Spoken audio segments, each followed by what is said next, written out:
یا ایھا الذین آمنوا ما لکم اذا قیل لکم انفروا فی سبیل اللہ اثاقلتم الی الارض ارضیتم بالحیاة الدنیا من الآخرة فما متاع الحیاة الدنیا فی الآخرة الا قلیل الا تنفروا يعذبكم عذابا أليما ويستبدل قوما غيركم ولا تضروه شيئا والله على كل شيء قدير إلا تنصروه فقد نصره الله إذ خرجه الذين كفروا ثاني اثنين إذ هما في الغار إذ يقول لصاحبه لا تحزن إن الله معنا فأنزل الله سكينته عليه وأيده بجنوده لم تروها وجعل كلمة الذين كفروا السفلى وكلمة الله هي العليا والله عزيز حكيم انفروا خفافا وثقالا وجاهدوا بأموالكم وأنفسكم في سبيل الله ذلكم خير لكم إن كنتم تعلمون لو كان عرضا قريبا وسفرا قاصدا لاتبعوك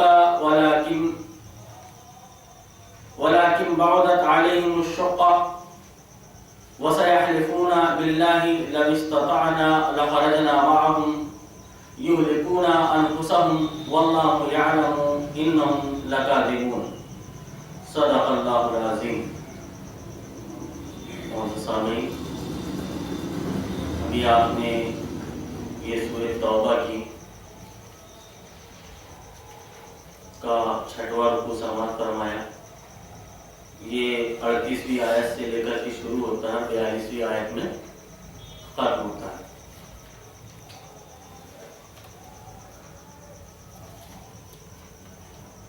اللہ رب العالمین کا فرمان، اللہ رب العالمین کا مطالبہ ہم سے،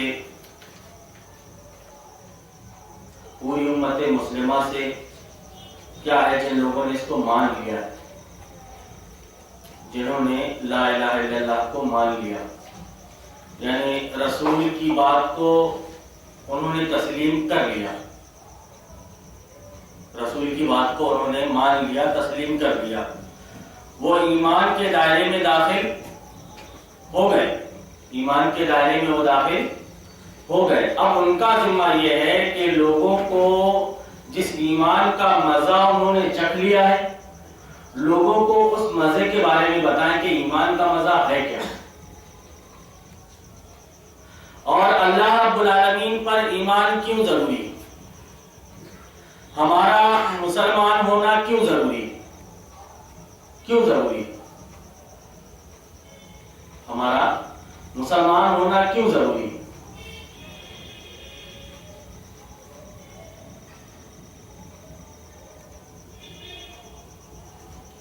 ہم جو مسلمان ہو گئے ہیں وہ کس لیے مسلمان ہوئے؟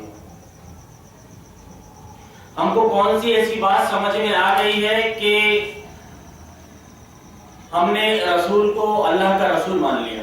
کون سی بات ایسی ہے جو ہمیں سمجھ میں آ گئی؟ کیا ہے اس میں؟ بنیادی چیز اس میں یہ ہے کہ اللہ رب العالمین نے ساری انسانیت کو پیدا کیا، کوئی آدمی اس سے انکار نہیں کر سکتا. زمین کو، آسمان کو اور اس کے بیچ میں جتنی بھی مخلوق ہے، ساری مخلوقوں کا پیدا کرنے والا وہ، ساری مخلوقوں کا پیدا کرنے والا وہ. اور مقصد بھی اللہ رب العالمین نے بتا دیا. یوں تو اللہ رب العالمین کی اطاعت، اللہ رب العالمین کی اطاعت و فرما برداری کے لیے فرشتے کچھ کم نہیں تھے. فرشتے اللہ رب العالمین کی عبادت کر رہے تھے. 50,000 یا 70,000 فرشتے بیت معمور کا طواف کرتے ہیں اس دن سے جس دن سے دنیا بنی. اور ایک مرتبہ جس فرشتے نے بیت معمور کا طواف کر لیا، دوسری مرتبہ اس کی باری نہیں آئے گی. اتنی کثرت فرشتوں.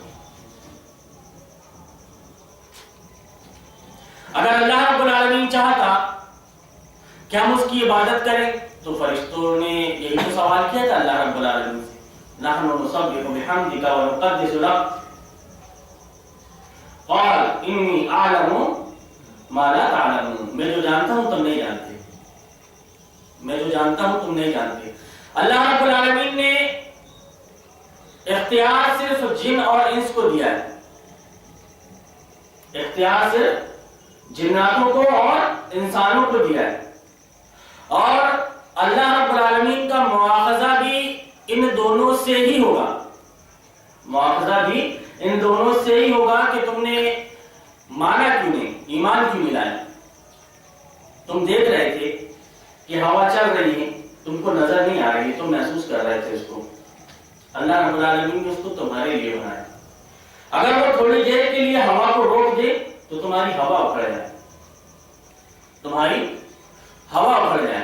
ایسی جگہ جہاں پر آپ کا سانس لینا دوبھر ہو جاتا ہے پانی کے اندر، آدمی آکسیجن لگا کر کے جاتا ہے،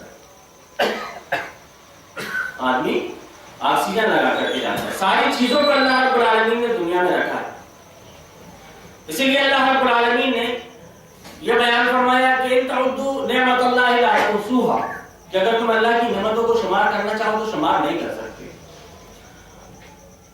ان نعمتوں کا ذکر کرنے کے بعد میں پھر اللہ رب العالمین نے سورہ رحمان میں فرمایا فَبِأَيِّ آلَاءِ رَبِّكُمَا تُكَذِّبَانِ، اللہ رب العالمین کی کن کن نعمتوں کو جھٹلاؤ گے۔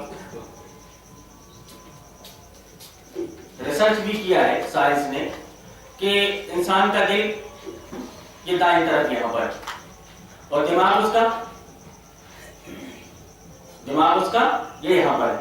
نبی کریم صلی اللہ علیہ وسلم کا بیان ہے، ایک حدیث میں آپ صلی اللہ علیہ وسلم فرماتے ہیں کہ انسان کی زندگی اتنی ہے، انسان کی زندگی اتنی ہے، لیکن اس کی خواہشات یہاں تک ہیں، اس کی خواہشات یہاں تک ہیں۔ جتنی زندگی آدمی کی ہے اس سے زیادہ اس کی خواہشات، اس سے زیادہ اس کی خواہشات، اور انسان یہ چاہتا ہے کہ مجھے کس طریقے سے دنیا میں جو میں زندگی گزار رہا ہوں کس طریقے سے زیادہ میرے پاس میں آ جائے۔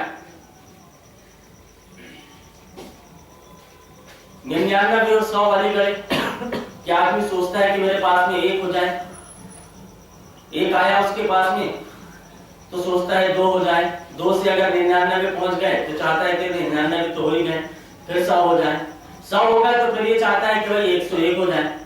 تو اس کی خواہشات بڑھتے جاتی ہیں، اس کی خواہشات بڑھتے جاتی ہیں۔ تو یہ دل جو ہے یہ خون کی دوران آدمی کی جو چلتی ہے یہ اسی کی وجہ سے چلتی ہے۔ دل آپ کا دھڑک رہا ہے تو باڈی میں آپ کے خون دوڑ رہا ہے۔ ترمذی شریف کی روایت، نبی کریم صلی اللہ علیہ وسلم کا فرمان کہ ان الشیطان یجری من الانسان مجرى الدم، کہ خون جس رفتار سے آدمی کی باڈی کے اندر گھومتا ہے، جس رفتار سے گھومتا ہے آدمی کی باڈی کے اندر، اسی رفتار سے شیطان بھی انسان کے اندر ادھر سے ادھر چکر لگاتا ہے۔ اس کا مطلب یہ ہے کہ وہ یہ چاہتا ہے کہ کس طرح سے آپ کو راہ راست سے الگ کر دے، اس کا مقصد یہ ہوتا ہے۔ اور آپ کی زندگی کا مقصد یہ ہے کہ شیطان کے چنگل میں آپ نہ آئیں۔ شیطان نے اللہ رب العالمین سے وعدہ کیا کہ میں ان کو گمراہ کر دوں گا، اللہ نے اس کو مہلت دے دی، اللہ نے اس کو مہلت دے دی، اللہ نے اس کو مہلت دے دی، اور پھر اس سے یہ کہا کہ میرے جو نیک بندے تیرے چنگل میں وہ نہیں آئیں گے، تیرے چکر میں وہ نہیں آئیں گے، اگر وہ آ گئے تو میرے بندے ہی نہیں، میں ان کو جو تیرے چکر میں آ گئے اور تجھے جہنم میں داخل کر دوں گا۔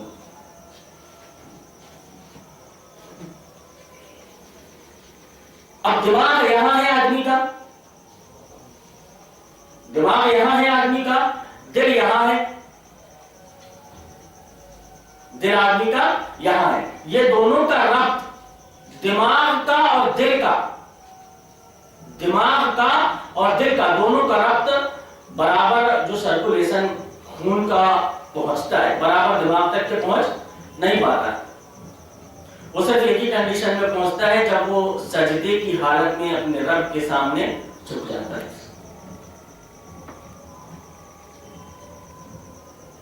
اب اس کا سرکولیشن اس کے ساتھ میں برابر ملتا رہتا ہے. گویا وہ ایسا مقام ہوتا ہے کہ آدمی پھر وہاں پہ آدمی کا دماغ کو چلتا ہے.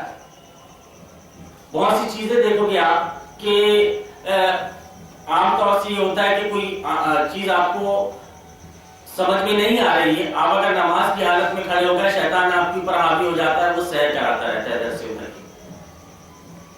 پھر آپ کے دماغ میں وہ چیز آتی ہے کہ دکان میں بیٹھ کر کے آپ کسی سلسلے میں کسی کام کے بارے میں سوچ رہے تھے, آپ کے دماغ میں نہیں بیٹھ رہا تھا, شیطان آپ کو لا کر کے ڈال دیتا ہے کہ بھائی ایسا سے ایسا کریں. وہ تو دوڑ رہا ہے, آپ کو گمراہ کرے گا. وہ گویا آپ کا جو خشوع ہے, جو خضوع ہے, وہ اس سے آپ کو الگ کرنے کی کوشش میں لگا ہوتا ہے. اللہ رب العالمین نے یہ جو عبادت میں نماز ہماری اوپر فرض کی ہے, یہ بھی ہمارے اپنے بھلائی کے لیے. اگر کوئی پابندی کے ساتھ نماز پڑھ رہا ہے, پنج وقتہ نماز پابندی کے ساتھ اگر کوئی پڑھ رہا ہے تو اس کی باقاعدہ ورزش ہو رہی ہے, انسان کے فائدے کے لیے ہے, اس کے نقصان کے لیے نہیں, انسان کے فائدے کے لیے.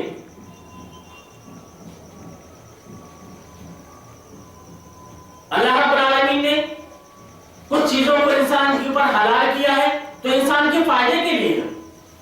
کچھ چیزوں کو اللہ رب العالمین نے انسان کے اوپر حرام کیا ہے تو اس کے فائدے کے لیے. نقصان والی کسی چیز کو اللہ رب العالمین نے انسان کے لیے حلال نہیں کیا. اس لیے ہم دیکھتے ہیں کہ جب شراب کی حرمت نازل ہوئی تو رفتہ رفتہ لا تقربوا الصلاۃ وانتم سکارا, بھائی نماز پڑھنے کے لیے جا رہے ہو تو کم سے کم نشے کی حالت میں تو مت پہنچو. پھر آگے چل کر کے اللہ رب العالمین نے بیان فرمایا کہ اسمہما اکبر من نفعہما. شراب میں بھی آدمی کہتا ہے فائدہ ہے, ہاں فائدہ ہے, قرآن کہتا ہے کہ فائدہ ہے اس میں, لیکن اس کا جو فائدہ ہے اس کے نقصان کے مقابلے میں بہت تھوڑا ہے فائدہ, نقصان زیادہ ہے. اللہ رب العالمین نے اپنے بندے کے لیے یہ دیکھا کہ اس میں اس کے لیے زیادہ نقصان ہے تو اللہ رب العالمین نے اس کو اس کے اوپر حرام کر دیا. یہ دوسری. اور پھر اللہ رب العالمین نے تیسری مرتبہ حکم نازل فرما کے کہہ دیا کہ تمہارے اوپر شراب حرام کر دیے. تو جو بھی شریعت کے جو بھی احکام, جو بھی اصول ہیں, جو بھی احکام ہیں, جو بھی قوانین ہیں اس کے, وہ سارے کے سارے انسانوں کے فائدے کے لیے. اب انسان کی بڑی بدقسمتی ہے کہ یہ شریعت کے ان اصولوں کو وہ اپنانا نہیں چاہتا. اس کو چاہیے انسان کے لیے انسان کے ہاتھ کا بنایا ہوا قانون, انسان کے لیے انسان کے ہاتھ کا بنایا ہوا قانون جس میں لچک ہو کہ بھائی آدمی اگر کچھ کر لے ادھر تو اگر رکشہ چالک نے کیا ہے تو اس کے لیے اس میں سزا ہے, اور پرائم منسٹر کے بچے نے اگر کیا ہے تو اس کے لیے اس میں سزا نہیں. جبکہ شریعت کا قانون یہ ہے کہ نبی کریم صلی اللہ علیہ وسلم نے غصے کی حالت میں فرمایا تھا اسامہ بن زید سے کہ لو ان فاطمہ بنت محمد سرقت لقطعت یدها, کہ فاطمہ بنت محمد بھی چوری کرتی تو میں اس کے ہاتھ کاٹ دیتا. تو گویا یہ قرآن کا قانون, قرآن کا سسٹم ایک رکشہ چالک کے لیے بھی اتنا ہی معنی رکھتا ہے جتنا معنی ایک پرائم منسٹر کے بچے کے لیے رکھتا ہے. یہ انصاف کی کتاب, یہ انصاف کی کتاب. لیکن ہوا یہ کہ یہ جو انصاف کی کتاب تھی یہ ہماری نگاہوں سے اوجھل کر دی گئی. بس ہم ناظرے کی شکل میں اس کو پڑھ رہے ہیں, ناظرے کی شکل میں ہم اس کو پڑھ رہے ہیں, ناظرے کی شکل میں, اور اس کو سمجھنے کی کوشش نہیں کر رہے ہیں. ہمارے پاس اللہ رب العالمین کا یہ پیغام آیا ہے, ہم اس کو سمجھنے کی نہیں کوشش کر رہے ہیں کہ اللہ رب العالمین ہم سے کیا چاہتا ہے. اس کا ترجمہ آپ سنیے جو سورۃ توبہ میں اللہ رب العالمین نے, سورۃ توبہ میں اللہ رب العالمین نے یہ بیان کیا ہے ایک رکوع میں. وہ اس ایک رکوع کے اندر ہے کیا, اس ایک رکوع کے اندر ہے کیا, وہ ہم اپنی زبان میں تفہیم القرآن کی مدد سے سماعت فرمائیں گے. اے لوگوں جو ایمان لائے, ایمان والوں سے خطاب, جن لوگوں نے اللہ رب العالمین کو مان لیا اور رسول اکرم صلی اللہ علیہ وسلم کو تسلیم کر لیا کہ نہیں رسول اکرم صلی اللہ علیہ وسلم رحمان ہے اور یہ جس طرف ہم کو لے کر کے جائیں گے ہم مان لیں گے. رسول اکرم صلی اللہ علیہ وسلم اور آپ کی باتوں پر ایمان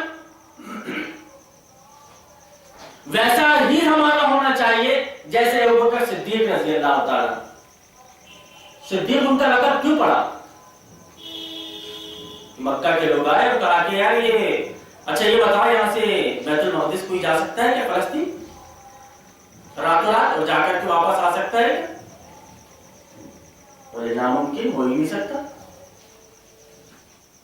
پھر ان کو موقع مل گیا تو یہ تو ناممکن بتایا جا کر کے کوئی آدمی وہاں سے واپس آ جائے راتوں رات. تو کہا تمہارا ساتھی محمد کہہ رہا ہے کہ وہ فلسطین چلا گیا اور وہاں سے وہ آسمانوں کی بھی سیر کر کے آ گیا واقعہ میرا. تو کہا کہ کیا رسول اللہ نے اس طرح فرمایا؟ کہ تب تو ٹھیک ہے تب تو سچ ہی ہو. سچ ہوگا نہیں تب تو سچ ہے کیونکہ رسول اللہ نے فرمایا. سچ ہوگا نہیں وہ سچ ہے رسول اکرم صلی اللہ علیہ وسلم کا فرمان. تو صحابہ کرام کا یہ معمول کہ رسول اکرم صلی اللہ علیہ وسلم نے کوئی بات بیان کی انہوں نے مان لی بس سوچا نہیں کچھ. اگر ہمارے سامنے اگر ہم قرآن کی زبان نہیں جانتے ہیں تو ترجمے کم سے کم ہمارے پاس موجود ہیں. ہم ان کو پڑھیں ان کو سمجھیں ترجموں کو پڑھیں اور ترجموں کو سمجھیں اور جو کچھ ہم سمجھ رہے ہیں اس کے اوپر ہمارا عمل فوراً ہونا چاہیے کہ ہم نے ان باتوں کو سنا یا ان باتوں کو پڑھا. اللہ کا یہ فرمان ہے ہم کو کرنا ہے بس عمل کرنا ہے. اب اس عمل کے راستے میں کوئی بھی آ جائے بیچ میں اس کا لحاظ آپ کو نہیں کرنا ہے. اگر اس کا لحاظ آپ نے کیا تو گویا آپ خدا اور رسول سے بہتر اس کو سمجھ رہے ہیں تو اس کا لحاظ کر رہے ہیں. اگر آپ خدا اور اس کے رسول کو بہتر سمجھتے ہیں تو خدا اور اس کے رسول کا لحاظ کرتے. آج کی زندگی میں لحاظ کرے تو خدا اور اس کے رسول کا. تو اے لوگ جو ایمان لائے تمہیں کیا ہو گیا کہ جب تم سے اللہ کی راہ میں نکلنے کے لیے کہا گیا تو تم زمین سے چمٹ کر رہ گئے. اے لوگ جو ایمان لائے ہو تمہیں کیا ہو گیا کہ جب تم سے اللہ کی راہ میں نکلنے کے لیے کہا گیا تو تم زمین سے چمٹ کر رہ گئے. کیا تم نے آخرت کے مقابلے میں دنیا کی زندگی کو پسند کر لیا ہے؟ کیا تم نے آخرت کے مقابلے میں زندگی کو پسند کر لیا ہے؟ کیا تم نے آخرت کے مقابلے میں زندگی کو پسند کر لیا ہے؟ گویا ہدایت کے مقابلے میں تم نے ضلالت اور گمراہی کو پسند کر لیا. جو شیوا تھا یہود و نصارہ کا کہ ہدایت ان کے پاس میں آ جانے کے بعد بھی انہوں نے اس کو تسلیم نہیں کیا مانا نہیں جبکہ وہ جانتے تھے تو جو کچھ ہمارے سامنے پیش کیا جا رہا ہے وہ حقیقت ہے. اس کی گواہی ہماری کتابیں دیتی کہ یہ اللہ کے آخری رسول ہیں. اپنے بیٹے کو جتنی اچھی طرح سے وہ نہیں پہچانتے تھے اتنی اچھی طرح سے رسول اکرم صلی اللہ علیہ وسلم کو پہچانتے تھے. تو انہوں نے گمراہی کو خرید لیا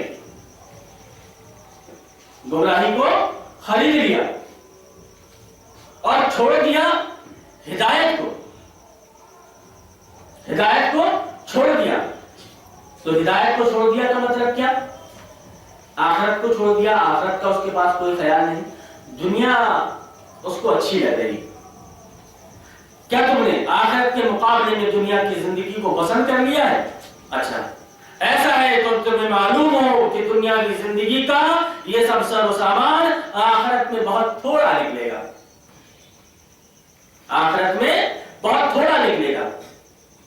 ایسا ہے تو تمہیں معلوم ہو کہ دنیا کی زندگی کا یہ سب سر و سامان آخرت میں بہت تھوڑا نکلے گا. تم نہ اٹھو گے تو خدا تمہیں دردناک سزا دے گا. تم نہ اٹھو گے تو اللہ رب العالمین خدا تمہیں دردناک سزا دے گا. تم کو اٹھنا ہی پڑے گا. تم کو اٹھنا ہی پڑے گا. کس لیے؟ لوگوں کو دعوت دینے کے لیے کہ تم نے دنیا کی زندگی کو، دنیا کو سب کچھ سمجھ بیٹھے، آخرت کے بالمقابل. جبکہ اگر ہم دنیا جب سے پیدا ہوئی ہے، ایک تخمیناً اگر ہم ایک اندازہ لگائیں، اگر ہم لگائیں تو جب تک قیامت آئے گی، حضرت آدم سے لے کر کے ابھی تک اگر ہم زندگی کو پورا کیلکولیٹ کریں تو پتہ چلے گا کہ یہ تھوڑی سی زندگی تو ہم کو ملی ہے 60-65 سال کی. صدیوں گزر گئی، کئی صدیاں گزر گئی، کئی صدیاں گزر گئی. اب ہمارے پاس جو دین اسلام پہنچا ہے، ہمارے پاس جو دین اسلام پہنچا ہے، اور آج کی کنڈیشن میں ہم دین اسلام کو دیکھ رہے ہیں کہ کس شکل میں ہمارے پاس، ہمارے سامنے موجود ہے. اگر کوئی آدمی دین اسلام کی بات کر رہا ہے، اسلام سمجھانے کی کوشش کر رہا ہے اور اس بات کی دعوت دے رہا ہے کہ بھائی آ جاؤ ہمارے درمیان میں فیصل اللہ رب العالمین کی یہ کتاب ہے، رسول اکرم صلی اللہ علیہ وسلم کی سیرت طیبہ ہے. بھائی ہم اپنا فیصلہ اپنے من سے نہیں کریں گے کہ کون رائے حق پر ہے، کون گمراہی کی راہ پر ہے. ہم اپنے سے فیصلہ نہیں کریں گے، ہم فیصلہ کتاب اللہ سے کریں گے. کتاب اللہ جیسا ہم کو بولے گی ویسا ہم چلیں گے. اس کے لیے کوئی آنے کو تیار نہیں. کل حزب بما لدیہم فرحون. کیا ہر گروہ کا آدمی یہ کہتا ہے، ہر مسلک فرقے کا آدمی یہ کہتا ہے کہ ہم حق پر ہیں، ہماری جماعت حق پر ہے، ہم لوگ حق پر ہیں اور ہمارے علاوہ کوئی حق پر نہیں. تازیہ نکالنے والا بولے گا، حسین کے نام پر ماتم کرنے والا بولے گا کہ ہم حق پر ہیں اور چلا کر بولے گا یا حسین ہم نہ تھے. جیسے خطبہ جمعہ میں بھی میں نے ذکر کیا کہ معاذ الدولہ اس نے سن 352 ہجری میں، سن 352 ہجری میں، 352 ہجری کہاں، 352 ہجری کہاں، اور حضرت حسین رضی اللہ تعالیٰ عنہ کی شہادت کہاں. بڑا لمبا فرق. دھیرے دھیرے کرتے شیطان نے ایک وسوسہ انسان کے دماغ میں ڈالا. اب آ کر کے 352 ہجری میں معاذ الدولہ نے یہ کہا کہ حسین کے نام کا ماتم وہ شروع کیا. حسین کے نام کا ماتم شروع کیا. اس میں بڑی تفصیل کے ساتھ میں اگر آپ دیکھنا چاہو گے تو حافظ ابن کثیر ان کی تفسیر ابن کثیر ہے. انہوں نے البدایہ والنہایہ جلد نمبر 11 اور صفحہ نمبر 242 کے اندر 42 43 44 میں اس سلسلے میں بڑی لمبی بحث کی. جب نبی کے زمانے میں کوئی کام تھا ہی نہیں، صحابہ کرام کے زمانے میں وہ کام نہیں ہوا، خود حضرت حسین رضی اللہ تعالی عنہ کی شہادت کے بعد دوسرے سال لوگوں کو یہ نہیں سمجھ میں آیا کہ حسین کا ماتم ہم منائیں. یہ شیطان نے لا کر کے 352 ہجری میں اس کو نافذ کر دیا. اب یہ نافذ ہو گیا اور ایک گروہ یہ سمجھنے لگا کہ یہ حق ہے، ہم کو ایسا کرنا چاہیے. شاید ماتم کرنے والوں کو بھی یہ معلوم نہ ہو کہ اس کی ابتدا کب ہوئی، کس نے کیا. اب چونکہ یہاں سے بات آ رہی ہے تحقیق کے ساتھ تو معلوم ہو جائے تو اس کے بعد میں بھی عقیدت کہ بھائی آپ کو عقیدت ہے کہ نہیں. میں نے بولا کہ درود پڑھو، نبی صلی اللہ علیہ وسلم پر درود پڑھو. آپ نے دلی دل میں صلی اللہ علیہ وسلم کہہ دیا، مجھے کیسا پتا چلے گا کہ آپ نے درود پڑھا ہے؟ زور سے بولو آپ، تب پتا چلے گا کہ آپ نے درود پڑھا ہے، اور شریعت کا معاملہ ایسا ہے، مطلب کہیں کا روڑا کہیں کی مٹی لا کر کے ایسا فٹ کرو کہ شریعت کا معاملہ ایسا ہے کہ وہ ظاہری چیز پر دلالت کرتا ہے، تمہارے اندر کیا ہے. اور جبکہ شریعت یہ چاہتی ہے کہ تم اندر سے سدھرو، شریعت یہ چاہتی ہے کہ تم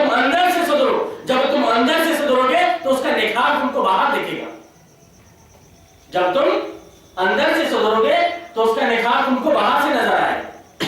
جب پودے کاشتکاری میں کسان کچھ غلہ وغیرہ لگاتا ہے تو اس میں دیکھتا ہے کہ جب جڑیں وڑیں دکھ رہی ہیں تو بولتا ہے کہ یار چلو وہ ان کو جڑوں کو چھپا دو. ان کی ایک مخصوص اصطلاح ہوتی ہے کچھ کہ وہ کرو گوڑا دے دو, وہ چھپا دو, کہ وہ اندر جتنا اسٹرانگ رہے گا, اندر سے جڑیں اس کی جتنی مضبوط رہیں گی, اوپر اتنا ہی لہلہاتا ہوا وہ درخت دکھے گا. اوپر سے وہ لہلہاتا ہوا درخت یا پودا دیکھے گا اگر اندر سے اس کی جڑیں مضبوط ہیں اور جو ضروری غذائیں اس کے لیے ہیں وہ غذائیں اس کو مل رہی ہیں. وقت پر جتنا پانی اس کو چاہیے اتنا پانی اگر اس کو مل رہا ہے تو اس کی شکل الگ ہوگی, نہیں تو ایک سوکھا پودا بن جائے گا, وہ سوکھ کر کے کھڑنجا ہو جائے گا اور اس سے آپ کو جو فصل ملنے کی تھی وہ فصل نہیں ملے گی. تو ظاہر پر دلالت کرتا ہے, باطن پر نہیں. جبکہ نبی صلی اللہ علیہ وسلم نے فرمایا کہ تقویٰ ہونا, یہ یہاں پہ ہوتا ہے تقویٰ دل کے اندر. وہ اشارہ الی القلب, دل کی طرف آپ صلی اللہ علیہ وسلم نے اشارہ کیا. تب گویا انسان کو راہ راست سے ہٹانے کے لیے, راہ راست سے گمراہ کرنے کے لیے بیٹھے ہوئے سب اپنی اپنی دکانیں کھول کر, سب اپنی اپنی دکانیں کھول کر بیٹھے ہوئے. اب ایک انسان جو راہ راست کو پانا چاہتا ہے تو کم سے کم اس کے اندر یہ تمیز ہونا چاہیے کہ میں جو کام کر رہا ہوں آیا وہ شریعت کے مطابق ہے کہ نہیں. اللہ رب العالمین کو مجھے حساب کتاب دینا ہے, تو کیا میں اپنے اس عمل کے ذریعے سے جو کچھ میں کام کر رہا ہوں تو کیا میں اللہ کے پاس میں کھڑے ہو سکتا ہوں حساب کتاب دینے کے لیے؟ کیا میں کھڑا ہو سکتا ہوں؟ یہ تجزیہ خود کا. اور پھر جب آدمی کے اندر شعور آ جائے, سمجھ آ جائے تو دوسروں کو دعوت, دوسروں کو بلانا اس کی طرف. اور اگر کوئی اللہ کے راستے کا روڑا بننے لگے, اللہ کے راستے کا روڑا بننے لگے, جان کے در پہ ہو جائے تو اللہ رب العالمین پھر ایسی جگہ میں کہتا ہے کہ نکلو, نکلو, تیار ہو جاؤ, تیار ہو جاؤ. جو خدا کا باغی ہے, باغی ہونے کے بعد اس کا یہ حال ہے کہ تمہاری اوپر آنکھ اٹھا کر کے دیکھ رہا ہے, تم پر اپنے تہوار بتا رہا ہے, وہ تہوار کس رہا ہے. تم کوشش میں لگے ہوئے کہ بھائی سمجھ جاؤ ہمارا تمہارا خدا ایک ہے, ہمارا تمہارا پیدا کرنے والا ایک ہے. ذرا ہم اپنی تخلیق کی طرف غور و فکر کر لیں کہ ہماری پیدائش کیسے ہوئی, ہماری پیدائش کیسے ہوئی, ہماری پیدائش کیسے ہوئی. ایک بچہ جب پیدا ہوتا ہے تو وہ بڑا چومتا چاہتا ہے بچے کو. تصور کرے کہ وہ بچہ کس چیز کا نتیجہ ہے, سوچے تو دلی لگاؤ. اللہ رب العالمین کی طرف سے اس کے دل میں معجزہ ہوتا ہے کہ رشتہ داروں کی اپنے چھوٹے بچوں سے کے اوپر جو شفقت رہتی ہے تو بچوں کو مطلب یہ کہ چومتا ہے, چوما لیتا ہے, گلے سے لگاتا ہے, کلیجے سے لگاتا ہے اپنے. لیکن جب وہ یہ آدمی بڑا ہو جاتا ہے تو پھر اس کا دماغ دوسری طرف چلنے لگتا ہے, دوسری طرف چلنے لگتا ہے. وہ سوچے کہ اللہ رب العالمین نے ہم کو کس چیز سے, حقیر پانی سے اللہ رب العالمین نے ہم کو پیدا کیا, ہماری حیثیت کیا ہے. اب اس کے بعد بھی اگر ہم خدا کے ہو کر نہ رہے تو ہماری زندگی کا کوئی مقصد ہے ہی نہیں. تو اللہ رب العالمین کہہ رہا ہے کہ تم نہ اٹھو گے تو خدا تمہیں دردناک سزا دے گا. اب تم نے تو سمجھ لیا کہ دین کیا ہے. یہ مخاطب اللہ رب العالمین کس سے ہے کہ اے لوگوں جو ایمان لائے ہو, تمہیں کیا ہو گیا ہے کہ جب تمہیں اللہ کے راہ میں نکلنے کے لیے کہا گیا تو تم زمین سے چمٹ کر رہ گئے.